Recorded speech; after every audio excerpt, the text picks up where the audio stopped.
ఉత్తరాంధ్రుల ఇలవేల్పు పైడితల్లి మహోత్సవానికి రంగం సిద్ధమైంది. ఈ ఉత్సవంలో కీలక ఘట్టమైన సిరిమానోత్సవం మంగళవారం జరగనుంది. విజయదశమి తర్వాతొచ్చే మంగళవారం నాడు ఈ సిరిమానోత్సవాన్ని నిర్వహించడం ఆనవాయితీ.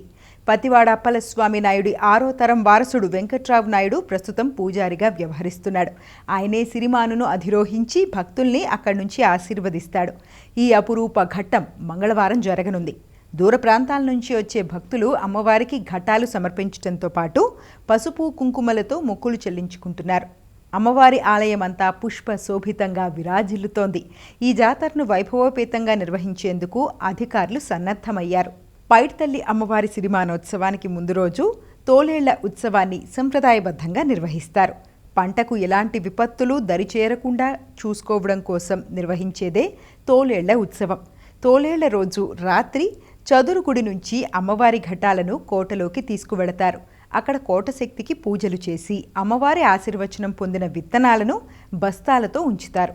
ఆశీర్వాదం కోసం సిరిమాను పూజారి చేతులతో అమ్మవారి వద్ద విత్తనాలను ఉంచుతారు. ఆ విత్తనాలను రైతులు తమ బస్తాల్లో కలిపి పొలాల్లో చల్లుతారు. ఇలా చేయడం వల్ల మంచి దిగుబడులు వస్తాయని వారి నమ్మకం.